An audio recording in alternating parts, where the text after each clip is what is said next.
fast career growth. I think, as we say, they're impatient, they're looking to grow fast. So a lot of empty programs, structured learning programs for each career stage. And I think we pride ourselves in saying that every first-time supervisor in the organization is homegrown. So we do not hire externally for that career stage. And of course, you know, a lot of them, there are success stories who continue to go on for larger roles. Like a number of our executive team members are homegrown talent over the last 10, 15 years.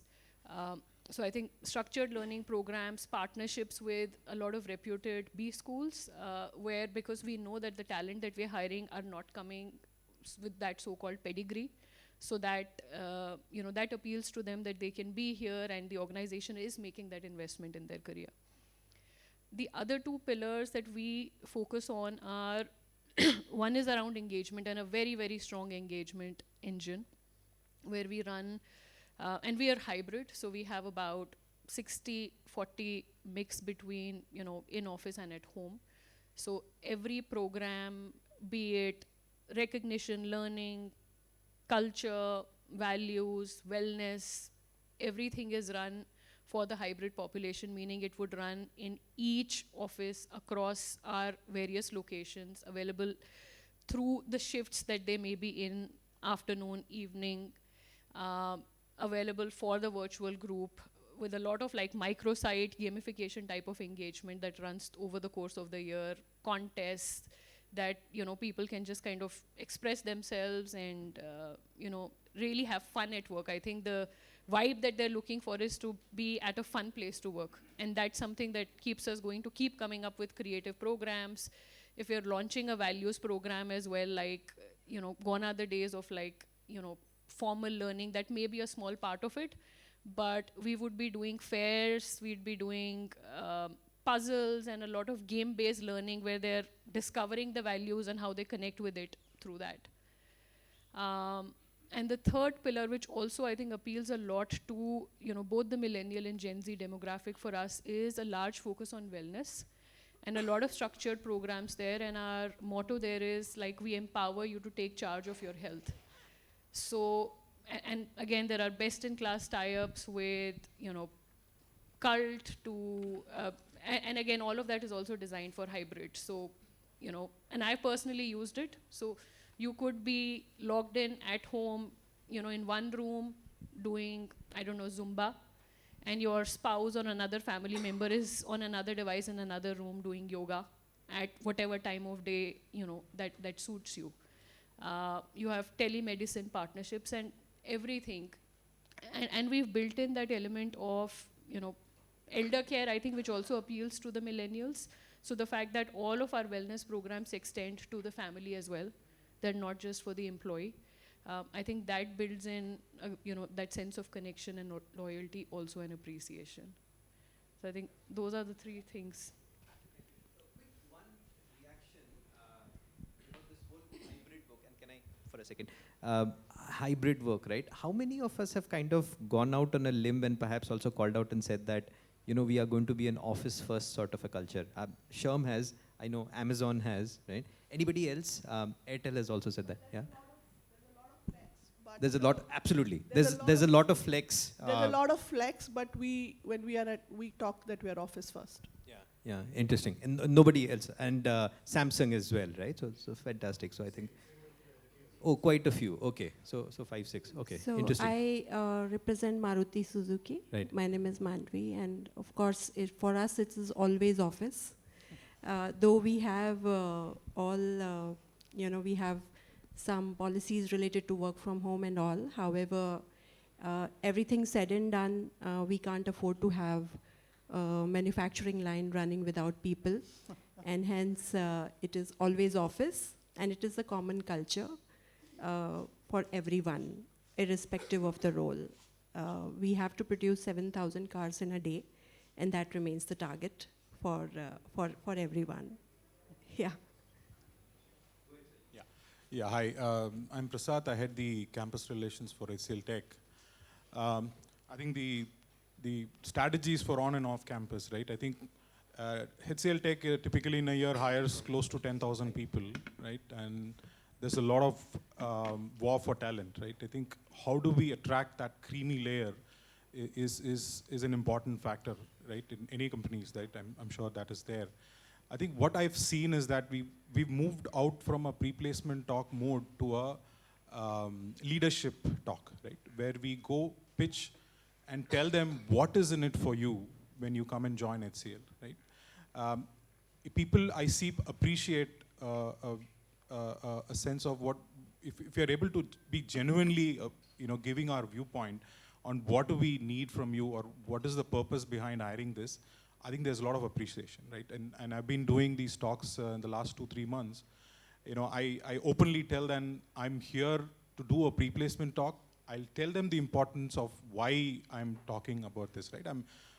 While I'm here for HCL Tech, but it's important for you to understand how companies work, how things are done in a company, and it's going to help you, not only joining us or in any career decisions that you take, it's going to help. So you genuinely tell them that this is where I'm here and this is what you will get when you come and join our company. You lay out that plan, right? And they're really appreciative, right? And I make it fun and I do some fun polls, and it gives that attention span for us. Yeah. Whenever I see that somebody looking at the phone or anything, I just get into a fun poll and get that attention back. But I do feel that in the war for talent, I also feel that Gen Z is largely misunderstood, right? I think if you tell them what is installed for them and give them the right path, and they've just started, and most of their career has gone in COVID, and they're kind of struggling to understand things. So most of our discussions are towards how do we give them that path, and they do really appreciate it. After the discussions, I do get a lot of questions, and they appreciate the fact that we are honest in what we are saying. So what I'm trying to say is, with Gen Z, you will have to tell them what is in it for them in the job, because every company is going to pay them, right? I mean, given everything constant, the one differentiator is that what is in it for them, what is the growth that they need, right? And I think we lay out that very clearly. Now, on and off campus is another area, right? Now, with Gen Zs, if you give them an offer and ask them to join 6 months down the lane, they're not going to join us. So we need to strategize that and ensure that you plan your joinings accordingly.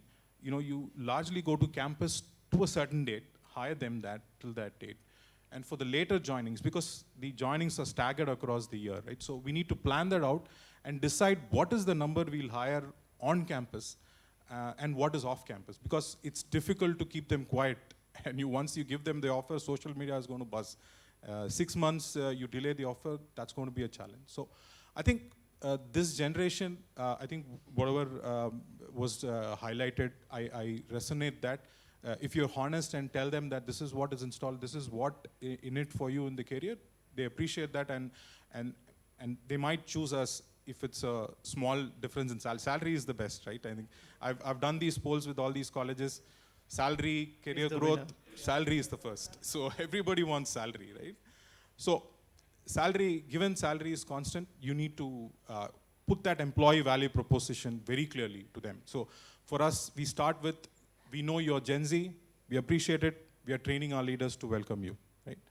You can pivot industries whenever you want. You attack what they expect out of a job, right? And then we say that you have upskilling opportunities. That I'll talk more about what we do in the retention part in all these. So we lay out the plan that this is what we are offering for you as a Gen Z, and you're going to thrive. And I'm going to support with the other awards that I've got in this area. Right? For example, we are the Forbes Best Employer for New Grads. So those things will reinforce the fact that we're not just preaching, we are also doing great in these jobs. So that's what I'm saying. Yeah, maybe Prasad, building on that, right? So we did, hear that when you hire from tier 2, tier 3 cities and colleges, the longevity in the job is much more higher, and of course, in a certain time span, the ROI on that employee will be also much more higher. So just want to understand, I believe a lot of companies would hire in bulk, And India is a country where you have more than 42,000 colleges spread across so many cities, right? So how do you go about reaching to so many colleges at once? Because you talked about off-campus strategy as well. So just want to see. Hi, my name is Rajiv and I lead talent acquisition for Genpact. So to the point, we in fact moved to tier 3 cities and we have built in and created what we call as Genpact development centers. So we are opening up these centers at different locations. For example, this year only we have opened up in Warangal or a Madurai or a Jodhpur, getting closer to these locations. And what we have realized is all of these locations when we pick in, the Gen Zs in specific, there is a significant percentage of a population which is over 60% when we go and these campuses, they want to stay with their families. Or there is a reverse pressure from the families where they do not want their kids to leave. It could be the nuclear families, one kid, and predominantly, especially the diverse population. And what has benefited us, obviously the lower attrition, rather than moving them or relocating them to the different locations. Second is, with this strategy, we are able to attract the talent back to their hometowns.